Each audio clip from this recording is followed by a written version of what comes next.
अस्सलाम वालेकुम जी। जोर का जोड़ में हाफिज़ मोहम्मद इमरान आपको खुश आमदीद कहता है और हमारे साथ मौजूद है मीर अब्जी शान। और हाफिज़ साहब, मैं देख रही हूँ कि स्क्वाड सबके आते जा रहे हैं चैंपियंस ट्रॉफी से कबल, लेकिन पाकिस्तान ने ताख़ीर क्यों कर दिया? पाकिस्तान ने ताख़ीर इस वजह से कर दी है कि सब अगर वक्त पे कर दें तो पाकिस्तान भी उनके साथ मिल जाएगा। पाकिस्तान ने हमेशा से, आपको पता है कि कुछ मुनफरद काम करना होता है। कल खेल रहे हों या टीमों का ऐलान कर रहे हों, पाकिस्तान ने 2017 की चैंपियंस ट्रॉफी के लिए जाना था तो उस वक्त पाकिस्तान की क्वालिफ़िकेशन दाव पर लगी हुई थी। 8वें नंबर की टीम थी पाकिस्तान जब चैंपियंस ट्रॉफी 2017 खेलने के लिए गई है। वापस आई है तो पाकिस्तान चैम्पियन था। तो ये पाकिस्तान क्रिकेट का एक हुस्न है, ये ऐसे ही करते हैं गैर मुतवक्के तौर पर हैरानकुन नताइज। तो ये भी कहा जा सकता है कि आखिर में सबको हैरान करेंगे कि देखें हमारा भी स्क्वाड आ गया। वर्ल्ड कप में भी ऐसे ही हुआ था ना। हाँ, एकदम से कमेटी बिठाई गई, डांटा गया कि कैसे अनाउंस कर दिया और फिर उसके बाद वही स्क्वाड था। हाँ, 2024 वाले जब पाकिस्तान ने जाना था इधर USA खेलने के लिए, तो पाकिस्तान है ना, फिर वो ऐसा करता रहता है। अच्छा, एक और चीज़ है हाफिज़ साहब, मैं देख रही हूँ कि पिच जिस किस्म की तैयार की जा रही है उस पर वेस्ट इंडीज़ के कप्तान ने बड़ा नाराज़गी का इजहार किया। उन्होंने कहा कि ऐसा कैसे हो सकता है, इतनी बुरी पिच बनाई है भाई, हमारे लिए तो बिल्कुल अच्छी नहीं थी। देखिए, उनका ख्याल है होम कंडीशंस हैं, इससे भी कम वक्त में ऑस्ट्रेलिया में टेस्ट मैचेस ख़त्म हुए, साउथ अफ्रीका में ख़त्म हुए। अलग बात है कि थोड़ा उसमें बैट्समैनों की सपोर्ट होनी चाहिए, लेकिन होम कंडीशंस हैं, आप उसका फ़ायदा उठाती हैं टीमें। आप इंडिया में जाते हैं, आपको वहाँ पर स्पिन ट्रैक इसी तरह के मिलते हैं। आप ऑस्ट्रेलिया में जाते हैं, आपको बाउंसी पिचेस मिलती हैं। आप साउथ अफ्रीका में जाते हैं, वहाँ पर भी आपको पेस एंड बाउंस मिलता है। तो पाकिस्तान में भी इससे पहले, अगर ये तीसरा टेस्ट मैच है ना, हाँ। उससे पहले पाकिस्तान अपने मैदानों पर इंग्लैंड से भी हारा, पाकिस्तान ऑस्ट्रेलिया से भी हारा, पाकिस्तान बांग्लादेश से भी हारा है। तो कंडीशंस पाकिस्तान ने अपनी स्ट्रेंथ को देखते हुए डिज़ाइन की और उससे पाकिस्तान ने फ़ायदा उठाया। ठीक है, जो टूरिंग टीम होती है उसके अपने ख्यालात हैं। जब पाकिस्तान वेस्ट इंडीज़ जाएगा वो अपनी मर्ज़ी के पिचेस बना लें, फिर पाकिस्तान के कप्तान ये कहते रहेंगे। बिल्कुल ऐसे ही है। तो खैर, इसी हवाले से गुफ्तगू का सिलसिला जारी करते हैं। हमारे साथ मौजूद हैं आपके favourite sports analyst, sports journalist Imran Suhail साहब। अस्सलाम वालेकुम, कैसे हैं? वालेकुम अस्सलाम हाफिज़ साहब, आपको इमरान साहब, आपने सुन तो लिया होगा हम गुफ्तगू जो है वो क्या कर रहे हैं, लेकिन इसके ऊपर एक सवाल है कि हर मुल्क अपनी मर्जी की पिच तैयार करता है, पाकिस्तान ने भी की है, लेकिन बात यह है कि हमारे स्पिनर्स जिस तरह से हमारे पास तादाद में ज़्यादा थे, नुमान भी थे, साजिद भी थे, उनके पास एक ऐसा स्पिनर था जो बड़ा शानदार था। तो अगर उनके पास भी 2 स्पिनर्स होते तो फिर हमारे लिए भी प्रॉब्लम क्रिएट हो जाती।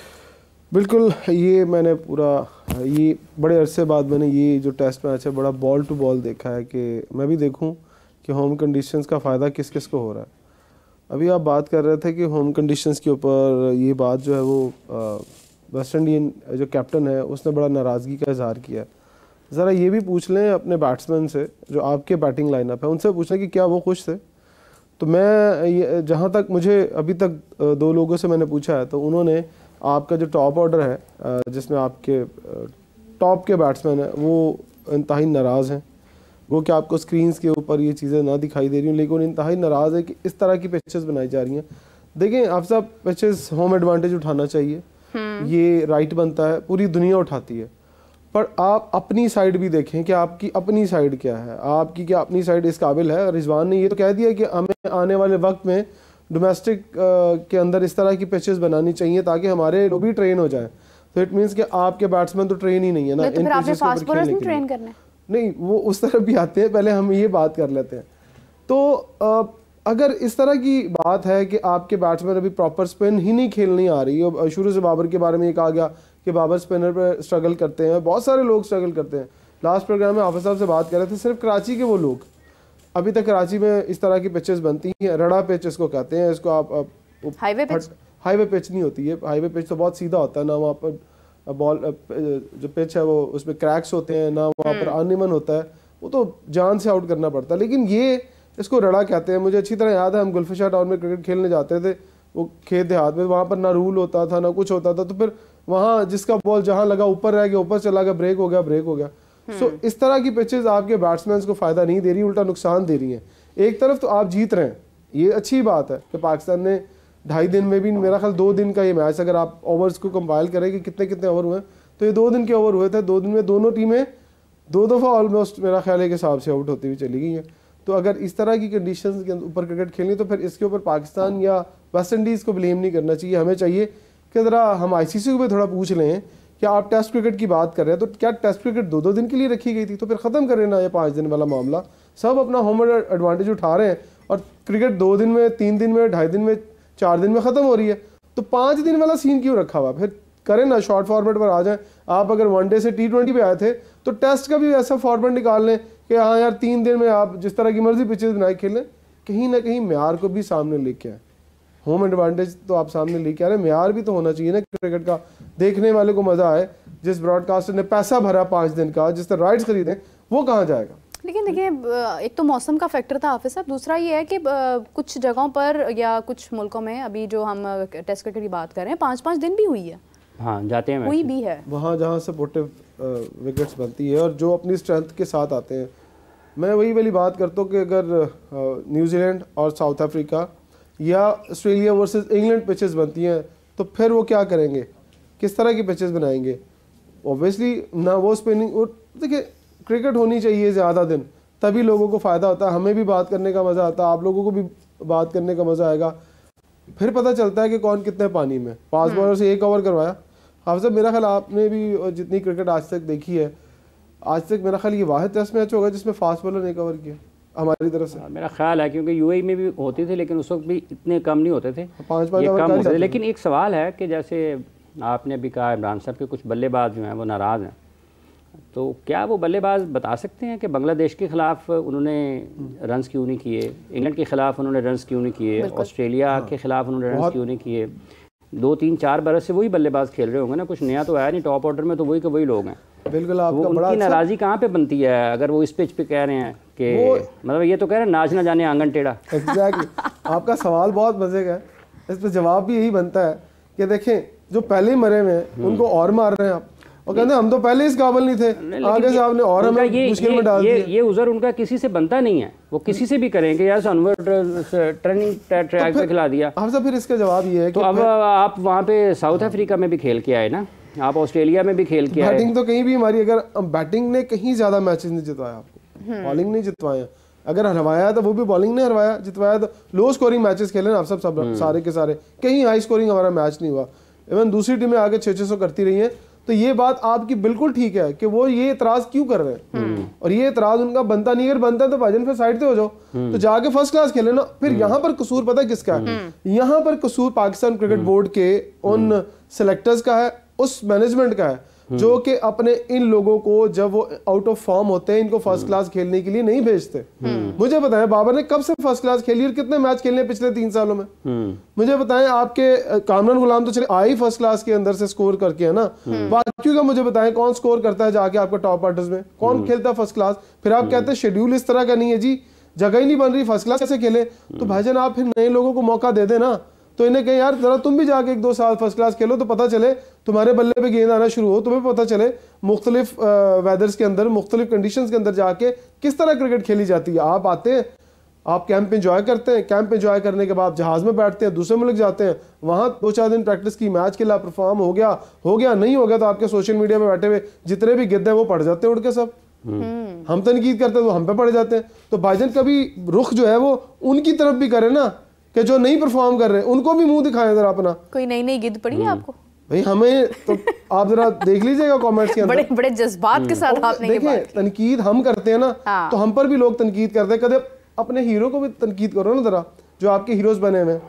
तो ये कोई फिल्म नहीं है कि जिसके अंदर आपका हीरो फेवरेट है, अच्छे डायलॉग बोले। दिस इज द क्रिकेट, और ये मर्दाना गेम है, इसमें आपको पूरी जान खून मांगती है। अब तो जनाना गेम भी है, अब तो इसीलिए वो इस तरह अच्छा नहीं खेलते। मिसाल हम जब खेलते थे तो कहते थे क्रिकेट जो है ना वो खून मांगती है, जान मांगती, मेहनत मांगती है। जब आप कहें कि आप हीरो बन गए और आपके बल्ले पे रन आने शुरू हो जाएंगे, ऐसा नहीं होगा।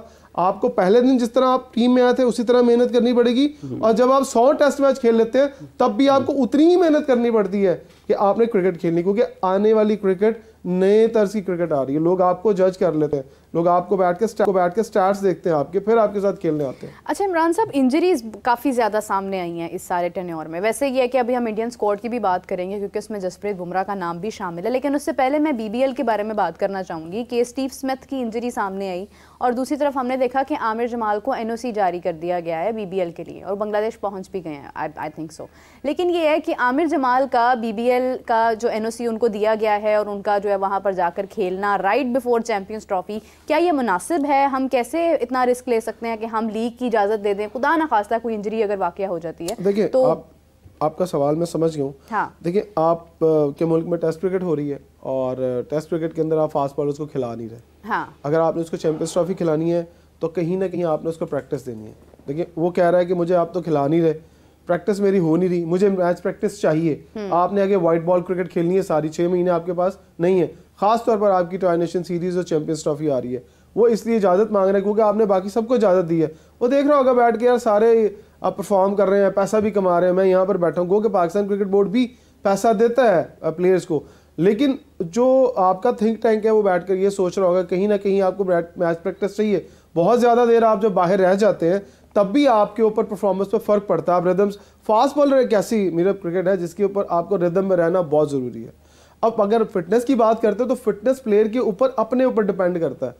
आप अगर आज को छोड़ दें, अगर आप माजी में देखें तो सिर्फ टेस्ट क्रिकेट ज़्यादा होती थी, 5-5 रोज़ा क्रिकेट होती थी, लोग 2-2 दिन जो है वो एक टीम बैटिंग करती थी और एक टीम 2-2 दिन जो है वो बॉलिंग करती रहती थी। इतनी लंबी बैटिंग होती थी, मैच ज़्यादा ड्रॉ होते थे। तो मेरा ख्याल है कि कहीं ना कहीं फिटनेस का जो किरदार है वो प्लेयर का अपना ज़ाती भी है कि उसने कितना फिट रहना है, उसको क्या खाना है, क्या पीना है। क्या आपके पाकिस्तान के जो क्रिकेटर्स हैं वो अपनी डाइट कंट्रोल करते हैं? क्या वो अपने फिटनेस या अपना जो उनका रहन सहन है उसको एज ए स्पोर्ट्समैन अडॉप्ट करते? नहीं करते। आपने कितने प्रोग्राम्स में कहा कि आपके प्लेयर्स कढ़ाइयाँ भी खाते हैं, बर्गर भी खाते हैं, शॉर्मा भी खाते हैं। विराट कोहली की अगर हम मिसाल देते हैं, अगर दूसरे प्लेयर्स की मिसाल देते हैं, गौरव की, वो जितनी देर क्रिकेट खेलते हैं ना वो प्रोफेशनल क्रिकेट खेलते हैं। मैं इसीलिए कहता हूँ पाकिस्तान के प्लेयर प्रोफेशनल क्रिकेटर्स नहीं हैं। ये टैलेंटेड क्रिकेटर ज़रूर हैं लेकिन एज ए प्रोफेशनल अडॉप्ट नहीं करते। अगर प्रोफेशनल क्रिकेटर हो तो ये उस तरह की ज़िंदगी भी गुजारे, उस तरह की फिटनेस भी रखे। शायद 1-2 होंगे बीच में। बड़ी स्टेटमेंट है हाफिज साहब। अच्छा, लेकिन यार जब हम बात कर रहे हैं इसकी लीग क्रिकेट की तो पाकिस्तान में भी फर्स्ट क्लास क्रिकेट तो चल रही है। प्रेसिडेंट कप तो चल रहा है। वो फिर आपने दुखती रग पे हाथ रख दिया है। अब पाकिस्तान क्रिकेट बोर्ड को फिर तनकीद का निशाना बनाना पड़ेगा हमें कि आपके अपने मुल्क में क्रिकेट हो रही है। नहीं, हम नहीं बनाते, हम प्लेयर्स पे डाल देते हैं। नहीं तो फिर आप सब पहले कहते हैं जी हमने लीग्स के एनओसीज नहीं देने। अपने घर में जब क्रिकेट हो रही होगी तो अब क्या कर रहे हैं आप? एनओसीज दे ही जा रहे हैं, आपके सारे लड़के बाहर जाके खेल रहे हैं और आपके पाकिस्तान की क्रिकेट जो है वो फीकी क्रिकेट हो रही है। फिर किस तरह लोग आएंगे आपके स्टेडियम्स के अंदर बैठ के क्रिकेट देखने की फर्स्ट क्लास को? भारत के अंदर अगर आप कहते हैं जी हीरोज आते हैं तो उनको लोग देखने आते हैं। जब आप अपने मुल्क के अंदर अपने सारे हीरोज उठाएंगे और उठा के बाहर लीग्स में भेज देंगे, जाओ जाके पैसा कमाओ, तो फिर आपका अपना फर्स्ट क्लास स्ट्रक्चर कौन देखने आएगा? किसको देखने आएगा? तो ये भी एक बहुत बड़ा अलमिया है कि फिर कभी भी आप स्पॉन्सर्स को अट्रैक्ट नहीं कर पाएंगे। जब क्राउड ही नहीं आएगा, टीवी पे मैच नहीं दिखाए जाएंगे, तो किस तरह स्पॉन्सर आएगा, किस तरह पैसा आएगा? ये फिर जैसा चल रहा है वैसा ही चलता रहेगा। लेकिन उसके साथ साथ स्ट्राइकर्स कैंप भी तो लगाया हुआ ना साथ ही साथ प्रेसिडेंट कप के साथ। वो फिर वही फिर और दर्द होगी, थोड़ी सी और तनकीद करेंगे। वो आपने पिछले प्रोग्राम में भी सवाल किया था, मुझे याद है। स्ट्राइकर्स के लिए अलग लड़के निकाल दिए, लीग्स के लिए अलग भेज दिए, जो खेल रहे हैं वो कौन खेल रहे हैं? फिर कोचिंग कोर्सेज के लिए अलग। फिर इसका मतलब ये है कि आप जो भी कूड़ा इकट्ठा किया हुआ आपने, ये ना कहें यार, मतलब मुझे क्या ना पड़ेगा ना फिर। अब क्रिकेटर मतलब अगर नौजवान है उसको ये तो नहीं कह सकते ना इमरान साहब। फिर स्टैंडर्ड क्रिकेट का फिर आप स्टैंडर्ड की बात ना करें। क्रिकेटर्स को चले मैं अपने अल्फाज को वापस ले लेता हूँ। मैं कूड़ा नहीं कहता, मैं ये कहता हूँ कि लो स्टैंडर्ड क्रिकेट आप करवाएंगे फर्स्ट क्लास के अंदर। फिर आप क्यों कहते हैं कि आपके पाकिस्तान की जो फर्स्ट क्लास क्रिकेट है वो ग्रो कर रही है, वो अच्छी हो रही है? कितने ग्रो कर रही है भाई? प्लेयर तो आपको कोई खेल नहीं रहा वहां पर। जितने प्लेयर आपने कैंप्स में लगा दिए, कुछ प्लेयर आपने भेज दिए बाहर, कुछ पाकिस्तान की अपनी क्रिकेट के अंदर इन्वॉल्व है, तो कहां रहेगा चाम? कौन आएगा फर्स्ट क्लास के अंदर पैसा इन्वेस्ट करने? कौन सा मल्टीनेशनल कंपनी वाला आके आपको कहेगा हाँ मेरा लोगो लगाओ फर्स्ट क्लास क्रिकेट की किट के ऊपर और मैं पैसे देता हूँ? कोई भी नहीं देगा। फिर आप अपनी जेब से पैसे लगाते जाएंगे और फिर कहेंगे जी हूँ पैसा आईसीसी देवे तो फिर असी क्रिकेट करावांगे। वैसे तनख्वाहें भी नहीं दी हैं अभी तक हमने डोमेस्टिक के प्लेयर्स की। और साजिद खान तो खैर आई थिंक उनका शायद कोई फिटनेस का मामला था जो वो उन्होंने पूरा नहीं किया था, अब वो पूरा कर चुके हैं, तो अब उनकी तनख्वाहों का मामला उनका भी ठीक हो जाएगा, वरना 6 माह की तनख्वाह उनको भी नहीं दी गई है आफ्टर द थर्ड जो उनको कैटेगरी में रखा गया था सेंट्रल कॉन्ट्रैक्ट की। आप यहाँ प्लेयर्स की तनख्वाहों की बात कर रहे हैं, ये तो बहुत बड़ा एक अफसोसनाक बात है कि आप प्लेयर्स को पैसे नहीं दे रहे। दूसरी तरफ आप कह रहे हैं कि आप दुनिया का चौथा बड़ा क्रिकेट बोर्ड है जो कि चौथी बड़ी पाकिस्तान आईसीसी से जो है वो फंडिंग लेता है, तो फिर आपके पैसे जाते कहाँ हैं? आपके पैसे नहीं, स्टेडियम तो चले एक अलग सेपरेट इशू है ना। फिर आपके पैसे जाते हैं जितनी आप बड़ी बड़ी अपॉइंटमेंट्स करते हैं, बड़े बड़े लोगों को अपॉइंट करते हैं जिनकी तनख्वाहें मिलियंस के अंदर हैं, फिर आप कहते हैं कि हाँ यार ये जो 50,000 वाला माली है ना, इसको निकालो, 50,000 वाला ऑफिस बॉय निकालो, तो इसकी 10 बंदे निकाल के इसकी तनख्वाह का एक मुशीर रख लो, एक डायरेक्टर रख लो। तो ये बहुत अफसोसनाक बात है। ऐसे भी हो सकता है ना कि ये उस्मान वाला साहब और एक आधे और लोग हैं जिनका भी रिसेंटली अच्छा खासा इंक्रीमेंट भी लगा है, डबल सैलरी उनकी हुई है, उनकी सैलरी को रोका जाए कुछ महीनों के लिए और इन तमाम खिलाड़ियों की सैलरी दी जाए। आप उस्मान वाला की तरफ तब आए जब उस्मान वाला आज अपॉइंटमेंट हो, 2, 3, 4 साल पहले के अपॉइंट हुआ हो। उस्मान वाला की अपॉइंटमेंट 20 साल से है। हाँ, वो 20 साल से बीसीबी में काम कर रहे हैं। देखिए अगर वो उनकी सैलरी को रोक देना, उनको किस बात की कमी है? इन खिलाड़ियों के घरों के चूल्हे तो जलेंगे ना। नहीं, उस्मान वाला क्या कसूर है? फिर आप जो नए अपॉइंट कर रहे हैं, मतलब मैं अगर अभी मोहसिन नकवी साहब ने जो अपॉइंटमेंट्स की हैं, क्या वो थोड़ी तनख्वाहों पर की होंगी? उनकी तनख्वाहें भी तो 20-20, 25-25 लाख से कम नहीं होंगी, 10 लाख से तो ऊपर ही होंगी ना। तो क्या उनकी जरूरत है? हमारा अलमिया ये है कि पाकिस्तान क्रिकेट बोर्ड के अंदर अफसर बहुत ज्यादा है। अब देखिए 15 प्लेयर आपके खेल रहे हैं। अब 15 प्लेयर्स को खेलने को कंट्रोल करने के लिए, इनका सेटअप चलाने के लिए आपने कितने कितने बड़े लोगों को हायर कर लिया, कितनी बड़ी आपने सरदर्द ले ली है। यहाँ आपको टेक्निकल ऑफिसर्स को हायर करना चाहिए अपनी टीम की परफॉर्मेंस बेहतर करने के लिए, कि आप अपने प्लेयर्स को क्या फैसिलिटी दे रहे हैं। मुझे बताएं, आप ब्यूरोक्रेसी से उठाकर 18, 19 ग्रेड के लोगों को यहाँ लगाकर क्या साबित कर रहे हैं? क्या ये पाकिस्तान की क्रिकेट या पाकिस्तान की प्लेयर्स की परफॉर्मेंस को बेहतर कर देंगे? हो ही नहीं सकता।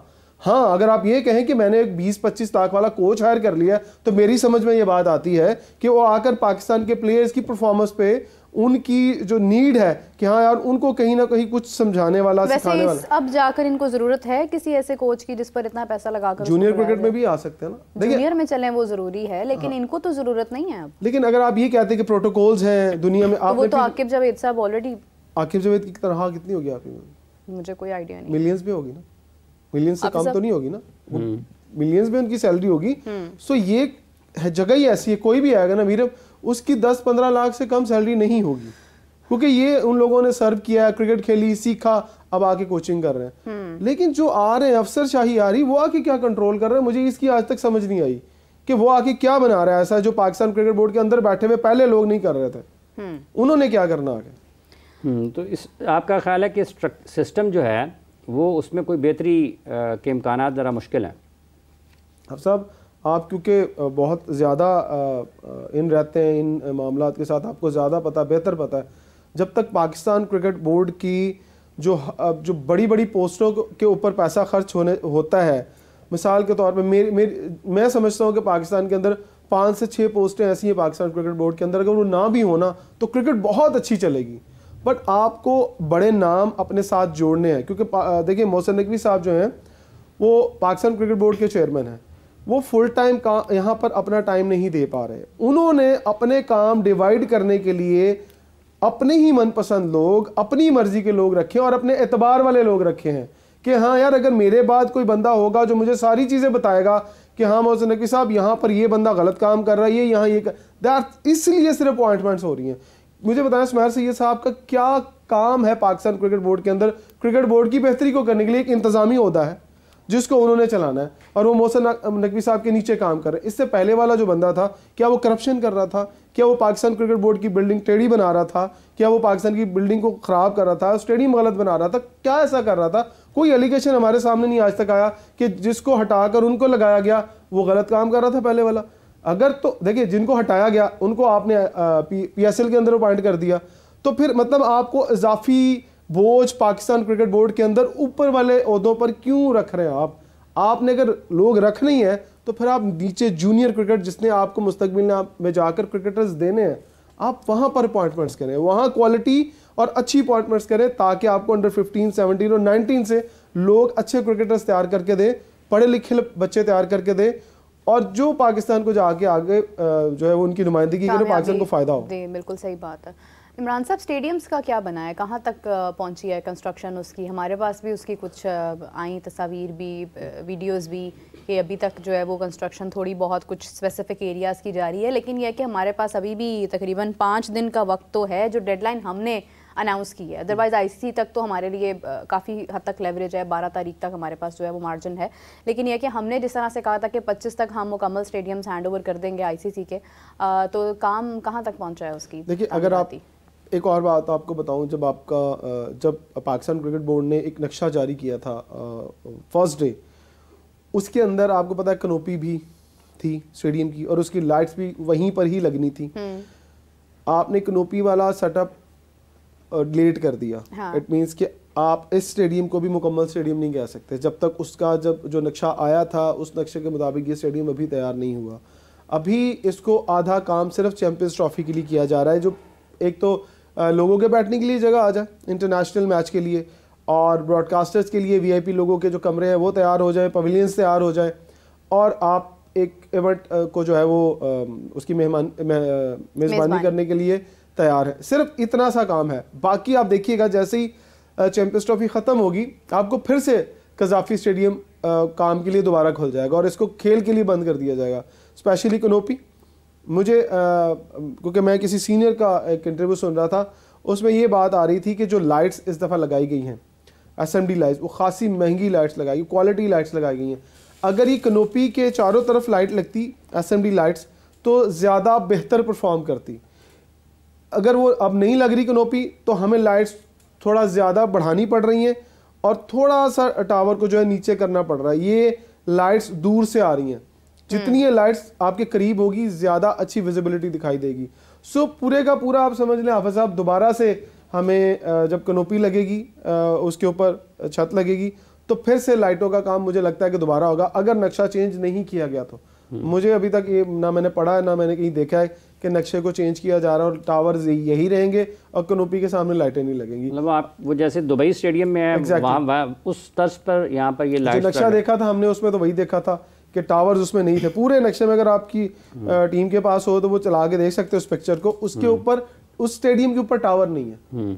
ये टावर उनको शायद टाइम की कमी की वजह से इन टावर को इस्तेमाल किया गया, वरना अगर वो नक्शा होता तो उसके अंदर वो टावर नहीं होता। अच्छा, इसके साथ साथ जैसे आपने कहा कि ये दोबारा खुल जाएगा तो ये कितना के काम आपके ख्याल में जो रुक जाएगा मेन बिल्डिंग के अलावा?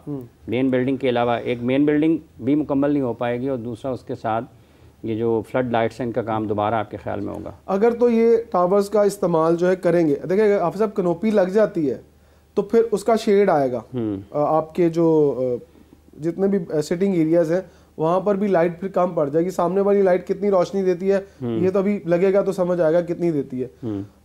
एक तो पीसीबी ऑफिशियल्स की जो उनका ऑफिशियल वर्कर जितने भी बैठते हैं, ऑफिसर्स बैठते हैं, वो बिल्डिंग अभी उसका फाइनल वर्क नहीं होगा, वो भी काम बाद में होगा। वो भी आपको पता है कि वो मुख्तलिफ जगहों पर बैठ कर अपना काम करेंगे। पीसीबी के तमाम लोग जो अपनी जिम्मेदारियां दे रहे हैं उन्हें अभी डिवाइड किया गया। एक तो वो बिल्डिंग पूरी की पूरी अंदर से नहीं बननी, मतलब उसका स्ट्रक्चर बन गया लेकिन उसका फिनिशिंग वर्क अभी भी मुकम्मल नहीं हुआ और उसको पेंडिंग कर दिया जाएगा। उसकी टाइलें शाइलें बाहर लग जाएंगी, वो रंगो रोगन हो जाएंगे, लेकिन अंदर वाला काम अभी बाद में होगा। लेकिन ये वाला सारा काम जो है वो कंप्लीट हो जाएगा। अगर उसके बाद भी काम होता तो फिर स्टेडियम में अभी भी मेरा ख्याल 2 महीने का काम अभी बाकी है। 2 महीने का काम इसके बाद भी अगर वो जो अपना पूरे का पूरा जो इन्होंने नक्शा दिया था, जो पूरा चार्ट लगाए थे बाहर ओपनिंग वाले डे जिस दिन मोहसिन नकवी साहब आए थे, उन्होंने फीता काटा था और शहबाज शरीफ साहब भी गालिबन उस दिन आए थे ओपनिंग के ऊपर, वो जो उन्होंने दिखाए थे सारे ग्राफिक्स हमने देखे थे, वो तभी पूरी शक्ल नहीं है स्टेडियम की। यानी देखा जाए तो चैंपियंस ट्रॉफी के लिए स्पेसिफिकली जो प्ले एरिया है और जो खेल के जो इंतजामात हैं वो कंप्लीट हो चुके हैं? अभी कंप्लीट नहीं हुए, अभी 25 तारीख तक जो डेडलाइन है उसमें देखना है हमने कि सीट्स अभी तो मुकम्मल सीट्स भी नहीं लगी है ना, 5 दिन पड़े वो तो खैर इतना बड़ा काम वो लग जाएंगे। ठीक है, बाकी काम जो है वो मेन बिल्डिंग के सामने वाला जो वो बिल्कुल डग आउट का और वो जो प्लेयर्स के उतरने वाली जगह और स्क्रीन लगने वाली वो जगह भी मेरा ख्याल है कि अभी आज जाके पता चलेगा 2 दिन की छुट्टी के बाद कि उसके ऊपर कितना काम हुआ है। क्योंकि उनके जो उस दिन मीडिया टॉक की थी जो नुमाइंदे थे कंस्ट्रक्शन कंपनी के, उन्होंने कहा था कि हर दिन सूरत हाल बदलती है। अब देखते कि 2 दिन में क्या हुआ, 2 दिनों में छुट्टी में लोग नहीं जा सके, अब आज देखेंगे जाके कितना काम वहाँ पर हुआ है और फिर कल तक हम बता सकते हैं, आप भी अगर विजिट करें तो आपके लोग भी बता सकते हैं कि अब यहाँ कितना काम रह गया और कराची में कितना काम रह गया। कराची वाला भी देखना पड़ेगा कि वहाँ कितना काम बाकी है। इसके साथ साथ जब हम ट्राई नेशन सीरीज़ की बात करते हैं तो दिन उसके भी करीब आ रहे हैं। पवेलियन और उसके ऊपर हॉस्पिटैलिटी बॉक्सेस जो हैं वो आपके ख्याल में मुकम्मल होंगे उससे पहले? हाँ, ये बहुत बड़ा चैलेंज हाफिज़ साहब, ये भी अच्छा सवाल है आपका कि tri nation series, champions trophy तो चले अभी बहुत दिन बाकी है, ट्राई नेशन सीरीज़ के लिए क्या क्या बना लिया हमने।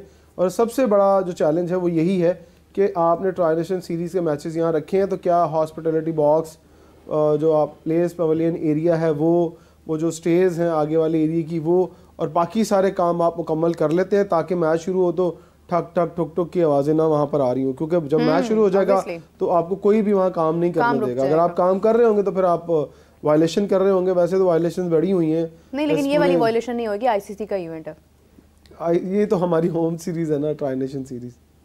आईसीसी ट्राई नेशन सीरीज में भी मुझे ऐसा लगता है कि वहाँ पर भी नहीं करने देंगे, वो ऑफिशियल्स वही है ना, वो मॉनिटरिंग के लिए मैच रेफरी आता है। हमने जैसे ये सपोर्ट कर देना है आईसीसी के स्टेडियम हर चीज़, तो क्या आईसीसी अलाउ करता है कि जब आप स्टेडियम हैंड ओवर कर देते हैं तो उस दौरान भी आप कुछ थोड़ी बहुत उसकी फिनिशिंग मेकअप कर सकते हैं? देखें मुझे नहीं लगता वैसे ऐसा होता, क्योंकि जब हैंड ओवर हो जाएगा तो टीम्स आनी शुरू हो जाएंगी। टीम्स आनी शुरू होंगी तो प्रैक्टिस भी करने आएंगी, तो अगर वो टीम में प्रैक्टिस करने के लिए आ रही है, इंटरनेशनल मीडिया आ गया है तो फिर तो वो कभी काम नहीं करेंगे वीरब। अगर इंटरनेशनल मीडिया आ गया और वो आगे देख रहा होगा कि ये वो स्टेडियम है जहाँ पर आईसीसी चैंपियंस ट्रॉफी के मैचेस होने हैं और यहाँ अब भी रंगो रोगन या क्रेनें आ रही हैं जा रही हैं, तो वो बड़ा एम्बैरेसिंग होगा। तो वो करना भी नहीं चाहिए पाकिस्तान क्रिकेट बोर्ड को ऐसा, जो जहाँ है वहीं ठप करें और फिर बाद में देखें क्या बाद में देखी जाएगी। जैसे कि इन्होंने हाफिज साहब पीछे बैक में बिल्डिंग की बैक साइड के ऊपर इन्होंने जो स्पा बनाना है, फिर जिम बनाना है, जो इस किस्म के मामलात हैं वो वाली बिल्डिंग बाद में हो सकती है। वो जो बिल्डिंग में बता रहा हूँ वो सारे काम बाद में, वो बाद में हो सकते हैं, वो इतने इंपॉर्टेंट नहीं है। अभी फिलहाल इंपॉर्टेंट चीज तो ये है कि वो तो दूसरी तरफ है ना, जो उनका रेजिडेंशियल एरिया जो अपार्टमेंट्स लिए हैं पीसीबी ने, वो तो भी बहुत लंबा काम है, वो भी ग्रे स्ट्रक्चर मुकम्मल है, उसकी भी फिनिशिंग होनी बाकी है।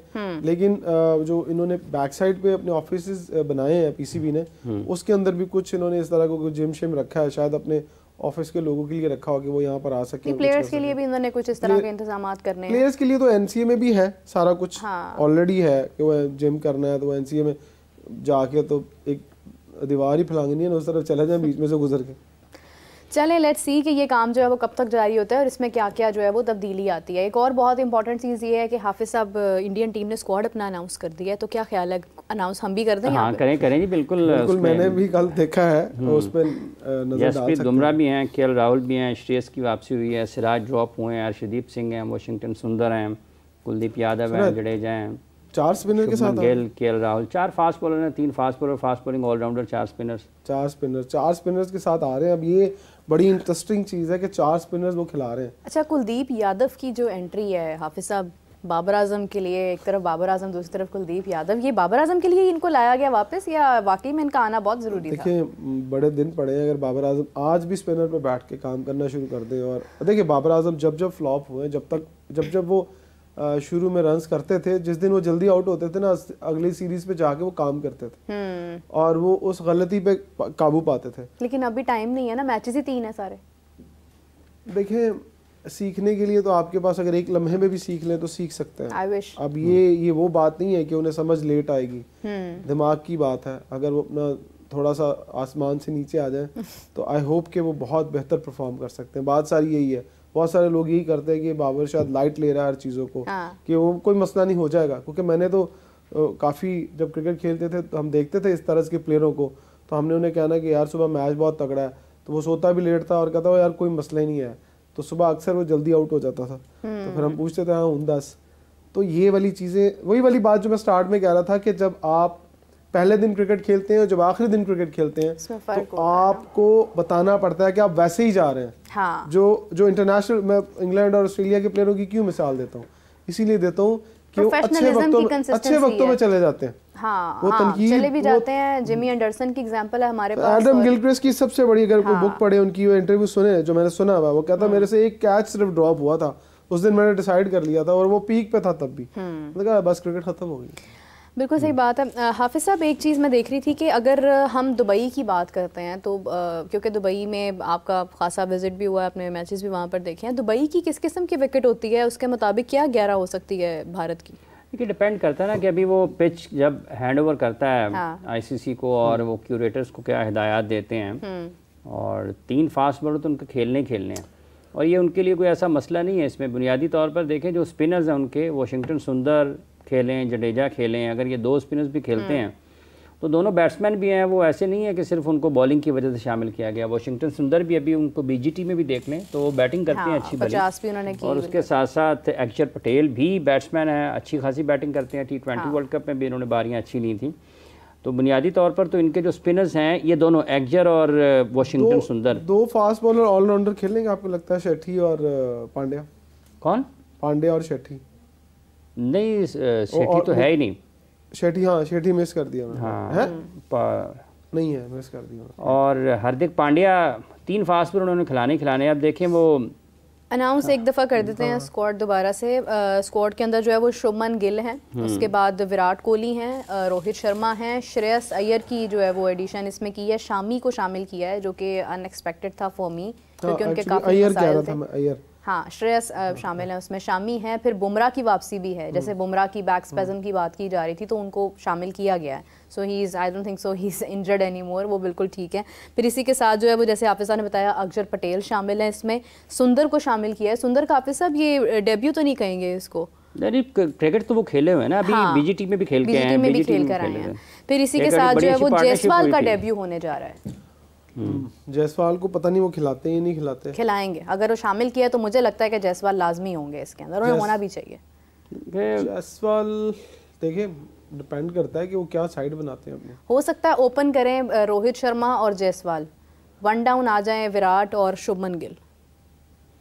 डिपेंड करता है ना कि कंडीशन क्या नंबर होती है। 3 पर देखिए एक वहाँ दो पर तीन जो पे वो किसको रखते हैं कंडीशंस होगी। देखिए दुबई के अंदर जो कंडीशंस होती हैं वो मोस्टली मैंने देखा है कि एक स्पिनर के साथ लोग खेलते हैं और part time spinner, allrounder spinner Jadeja खेलेगा और एक स्पिनर जो उनका मेन लेफ्ट आर्म स्पिनर है वो खेलेगा। 2 स्पिनर खेलेंगे और वो 2 मेन फास्ट बॉलर के साथ और एक फास्ट बॉलिंग ऑलराउंडर के साथ जाएंगे। बैटिंग स्ट्रेंथ को तगड़ा करेंगे और मुझे लगता है कि जिस तरह उनकी पिछले वर्ल्ड कप में ओपनिंग जोड़ी आती थी उसी तरह से ही खेलेंगे। गालिब इम्कान यही है कि क्या, लेकिन यह कि जब वो अनाउंस तो कर दी है, इसमें उन्होंने अपनी फास्ट बॉलिंग भी मुकम्मल की और उसके साथ साथ अपनी स्पिन बॉलिंग डिपार्टमेंट को भी बड़ी सोच समझ के उन्होंने देखे। बैटिंग डेप्थ जो है उनकी वो बिल्कुल ठीक रहेगी अपनी जगह पर, क्योंकि जब वो वाशिंगटन सुंदर, अक्षर पटेल और रविंद्र जडेजा इन तीनों में से किसी को भी खिलाते हैं तो उनको ये नहीं होगा कि ये सिर्फ 10 ओवर्स का बॉलर है, उनको बैटिंग स्ट्रेंथ भी उनकी जाएगी, डेप्थ आएगी उसमें। अगर वो कुलदीप यादव को खिलाते हैं एक और उसके साथ एक स्पिनर को खिलाते हैं तो कुलदीप यादव के बारे में आप कह सकते हैं कि वो बैटिंग नहीं कर पाएंगे उतनी अच्छी, लेकिन अगर उसके साथ जडेजा को डालते हैं तो वो भी ठीक होगा, अगर वाशिंगटन सुंदर को डालते हैं तो वो भी ठीक होगा, अगर अक्षर पटेल को डालते हैं तो ये तीनों जो हैं उसके अलावा और इनकी फ्लेक्सिबिलिटी भी है बैटिंग ऑर्डर में, इनमें इतनी भी सलाहियत है कि कप्तान इनको रोटेट कर लेता है। और T20 वर्ल्ड कप में भी ऐसा हुआ था कि कुछ मैचेस में अक्षर पटेल को उन्होंने इरादतन उनको ऊपर भेज दिया था। तो ये उनकी चूँकि ऑलराउंड कैपेबिलिटी है अक्षर की, वाशिंगटन सुंदर की और जडेजा की, तो वो इंडिया की टीम को फ़ायदा दे सकती है। अब डिपेंड करता है कि वहाँ पर पिचेस किस तरीके से तैयार होती हैं, इनका थिंक टैंक क्या सोचता है कि ये कितने बैट्समैनों को खिलाना चाहते हैं, लेकिन फिर भी 3 फास्ट बॉलर्स तो वो खिलाएंगे। शामी, जसप्रीत बुमराह एंड टाइम पर अगर उनको रिप्लेसमेंट की तरफ नहीं जाते हैं, अगर उनकी इंजरी का कोई मसला नहीं होता तो वो जसप्रीत बुमराह, शामी और अर्शदीप, जसप्रीत बुमराह, शामी और तीसरा वो होता है हार्दिक पांड्या को खिला लें। ये हो सकता है शामी और अर्शदीप में से किसी एक को खिला लें और उसके साथ पांड्या को ऐड कर लें। पांड्या ये मुख्तलिफ चीज़ें कर सकते हैं। मुझे लगता है अर्शदीप को शायद इसलिए भी उन्होंने शामिल किया है कि अगर इन केस जसप्रीत बुमराह मुकम्मल फिट नहीं फील करते हैं तो फिर शायद वो इन 3 फास्ट बॉलर्स के साथ जाएंगे। ये तो चले फास्ट बॉलिंग, मुझे तो ये आ रहा है कि रोहित शर्मा खेलेंगे या नहीं, ये भी एक सवाल है। रोहित शर्मा और विराट कोहली, पाकिस्तान इंडिया के मैच इनका क्या रोल होगा कि देखिए रोहित शर्मा क्या उसी जिस तरह स्ट्राइक पे वो आते हैं, जितना तेज वो खेलते हैं और ऊपर से बारी उड़ाते हैं, उनका स्टाइल वही होगा या वो शिफ्ट करेंगे ये काम नीचे जाके कि हाँ ऊपर से वो थोड़ा आराम से खेलें, क्या प्लान बनाते हैं, ये बड़ा इंपॉर्टेंट है दुबई के अंदर। देखिए दुबई में इतना स्विंग नहीं होता बॉल स्किट ज़रूर करता है, उस कंडीशन के अंदर डिपेंड करता है कि सामने फास्ट बॉलर कैसा है, उसकी पेस कैसी है। अगर तो थोड़ा तेज पेस वाला बॉलर आया तो मैं समझता हूँ कि जो रोहित है वो तेज बॉलर को लाइक करते हैं। अगर आपने देखा हो तो वो कलाइयों से पंच ही ज़्यादा करते हैं, वो ज़्यादा ज़ोर से शॉट पहले बहुत मारते थे, अब वो इस्तेमाल करते हैं कलाइयों का और तेज़ बॉलर उनके लिए बहुत फ़ायदेमंद होगा।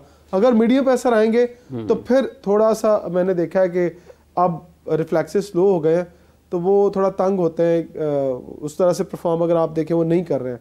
लेकिन तेज़ बॉलर को वो बहुत ज़्यादा लाइक करते हैं और अच्छा खेलते हैं, क्योंकि वो समझते हैं कि टाइम ज़्यादा हो जाता है, सर्कल अंदर होता है, फील्डर अंदर होते हैं, 2 फील्डर बाहर होते हैं, तो उसी का फ़ायदा उठाते हैं। अगर 6 ओवर रोहित शर्मा खेल जाते हैं तो वो मैच टोटली चेंज होगा। आप उस मैच के अंदर दूसरी टीम को मौका कम मिलेगा। एक और चीज़ है, बड़ा स्मार्टली मूव किया रोहित शर्मा ने बीजीटी के लास्ट मैच में, जहां पर उन्होंने खुद रेस्ट करके शुभमन गिल को टाइम दिया। शुभमन गिल ने भी देख लिया, यानी सब ने देख लिया कि शुभमन गिल किस तरह से परफॉर्म कर रहे हैं, रोहित शर्मा किस तरह से परफॉर्म कर रहे हैं, ताकि चैंपियंस ट्रॉफी में कोई ये बात ना करे कि रोहित शर्मा रेस्ट कर लें और शुभमन गिल जो है वो कप्तानी करके एक आधे मैच में वो रोहित शर्मा की जगह पर आ जाए। मुझे ऐसा लगता है हाफिज साहब के कोई खासी तब्दीली नहीं आई थी शुभमन गिल के शामिल होने से, तो शायद ये एक स्मार्टली मूव था आगे चैंपियंस ट्रॉफी के लिए। वो खेलें या ना खेलें, उन्हें चैंपियंस ट्रॉफी से कोई इस साइड पे नहीं कर सकता था, ऐसे कैप्टन नहीं हटा सकता था। देखिए डिफरेंट गेम है ना टोटली, वो टेस्ट क्रिकेट है, ये वन जिस दिन रोहित शर्मा वनडे के अंदर इस तरह की परफॉर्मेंस दिखाएगा। अच्छा, यहीं से कंटिन्यू करते हैं। हमें ज्वाइन किया है कॉलर ने। अस्सलाम वालेकुम जी, कौन बात कर रहे हैं, कहां से बात कर रहे हैं?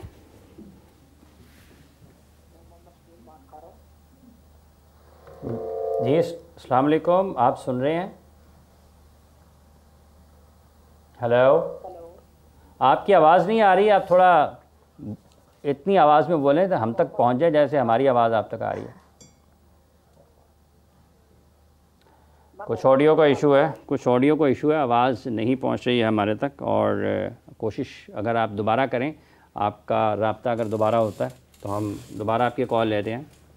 और इसी के साथ जैसा अभी आपने देखा कि हमें कॉलर ने ज्वाइन किया, लेकिन हम उन्हें मुकम्मल ऑडियो प्रॉब्लम की वजह से ज्वाइन नहीं कर पाए। लेकिन आपके पास स्क्रीन पर नंबर शो हो रहा है जिस पर आप हमसे कांटेक्ट कर सकते हैं। लाइव कॉल्स के ज़रिए आप हमारे शो का हिस्सा बन सकते हैं। मैं हूं, हाफिज़ साहब हैं, इमरान साहब हैं, हमसे सवाल जवाब का सिलसिला हम आपके साथ कर सकते हैं लाइव कॉल्स के ज़रिए। तो इमरान साहब please continue what you were saying. बड़ा ज़बरदस्त अच्छा किया, आपको पहले कर लेना चाहिए था, ज़रा ज़्यादा इंटरेस्टिंग हो जाता है शो। और मैं समझता हूँ कि लोगों के थोड़े से सवालात ऐड कर लें, अगर वो थोड़े तमीज़ के साथ सवाल करें तो ये हमारी रिक्वेस्ट है उनको कि सवाल ऐसा हो कि रवायात को अपने हाथ में रखें।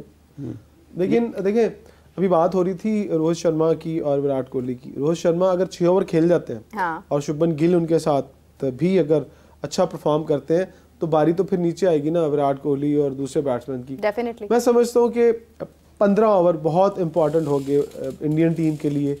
अगर वो विदाउट एनी विकेट या एक आधा विकेट गिरे और वो 100 के करीब चले जाए तो फिर उनको 350 के करीब जाने से कोई नहीं रोक सकता। ये बहुत इंपॉर्टेंट होगा कि उनका स्टार्ट कैसा होता है। अगर स्टार्ट बुरा होता है, ये देखना होगा ना कि वो टॉस जीतकर पहले बैटिंग मैं पहली बैटिंग की बात कर रहा हूँ, ये स्ट्रेटजी वो है। तो अगर उनकी टीम 350 खा जाती है तो फिर उनके ऊपर जितना प्रेशर होगा शायद मैच में वापसी बड़ी मुश्किल होगी।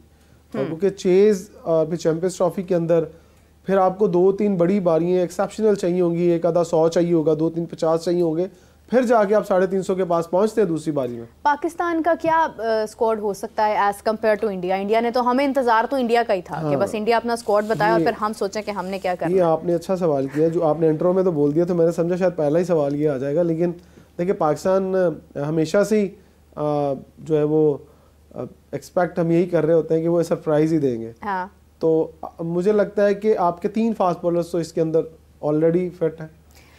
एक कॉलर ने हमें फिर से ज्वाइन किया है जी। अस्सलाम वालेकुम, कौन बात कर रहे हैं, कहां से बात कर रहे हैं? मेरा सेंस से बात कर रहा हूं। जी जी फरमाइए। हेलो जी भाईजान बोलिए आप। मैं डिस्ट्रिक्ट खैरपुर मीरठ सिंध से बात कर रहा हूं। जी बताइए। हेलो जी, सवाल बताइए प्लीज।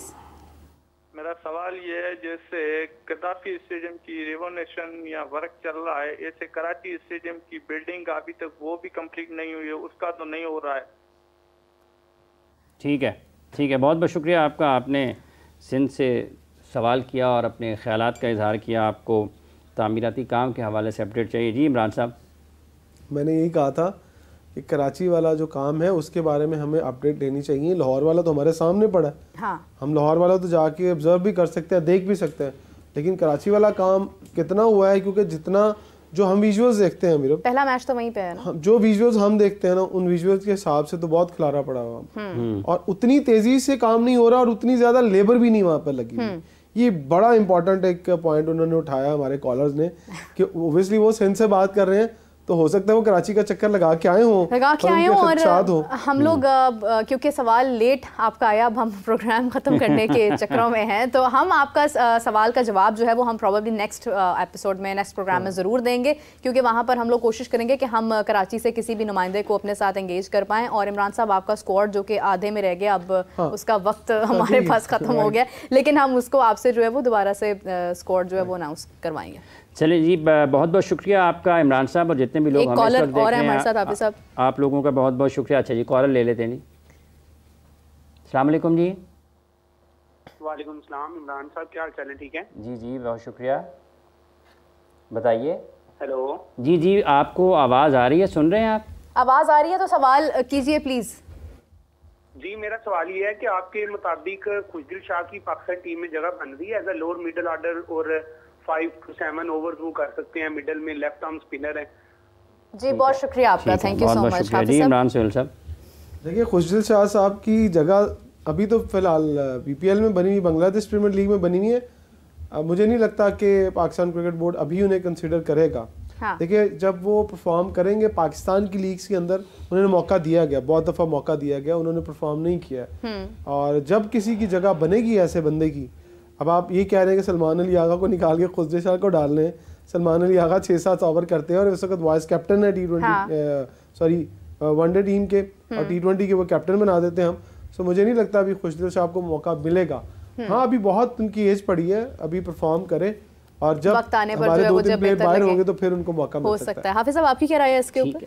देखिए, अगर बीपीएल में परफॉर्म कर रहे हैं तो पाकिस्तान ने 50 ओवर्स की क्रिकेट खेलनी है चैम्पियंस ट्रॉफ़ी में, और पाकिस्तान अभी जिन खिलाड़ियों को लेकर गया था, ऑस्ट्रेलिया, फिर साउथ अफ्रीका, उस दौरान जिम्बाब्वे में, तो अभी आप अचानक से किसी एक को निकाल के खुशदिल को डालेंगे, लेकिन एक उसको जो उसके हक़ में चीज़ जाती है वो शायद कप्तान जाते हैं उसके हक़ में, क्योंकि कप्तान की लाइकिंग में रहते हैं अपने गेंदबाजी की वजह से, बॉलिंग की, बैटिंग की वजह से। लेकिन इन्हिसार इस चीज़ का है कि क्या वाकई जिस तरह से लोग उनको देख रहे हैं, क्योंकि उसने बहुत ज़्यादा जो रिजवान के साथ क्रिकेट खेली है वो मुल्तान सुल्तान में, और वो T20 बड़ी बारी भी नहीं खेली पाकिस्तान से, कोई ऐसा मैच वही यस कर रहा हूँ कि वो T20 क्रिकेट जो है वो T20 क्रिकेट खेली है उन्होंने PSL में, जब रिजवान कप्तान थे। तो अब ये बिल्कुल मुख्तलिफ क्रिकेट है, और इसमें अगर आप उसको निकालते हैं तो वो, अगर जो डिबेट के ऊपर आ सकता है नाम, तो वो इरफान खान न्याजी के मुतबादल के तौर पर उसको देख सकते हैं कि अगर इरफान न्याजी और दोनों में से किसी एक को सिलेक्ट करना है तो कोच और कैप्टन किस तरफ जाते हैं।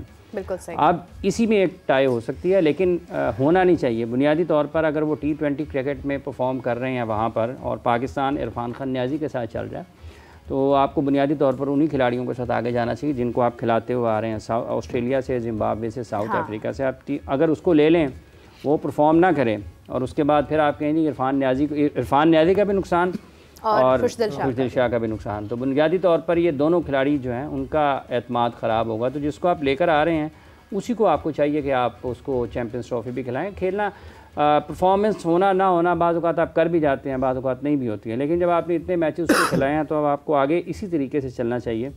वो अच्छा परफॉर्म कर रहे हैं, ठीक है, उसके बाद PSL है, वहाँ पर यकीनी तौर पर वो खेलते हुए नजर आएंगे। बिल्कुल सही है। तो इसी के साथ जो है वो प्रोग्राम का इख्तिताम करते हैं, और बहुत शुक्रिया आपका इमरान साहब, आपने हमें ज्वाइन किया, और जितने भी कॉलर्स ने हमें ज्वाइन किया, थैंक यू सो मच। जिनकी गुफ्तगू या सवाल हमारे तक नहीं पहुँच पाया, उनके पास टाइम है, वो अगले प्रोग्राम में हमें ज्वाइन कर सकते हैं। तो हाफिज़ साहब और मैं आपसे इजाज़त चाहते हैं। We will catch you back, तब तक के लिए टेक केयर, बाय बाय।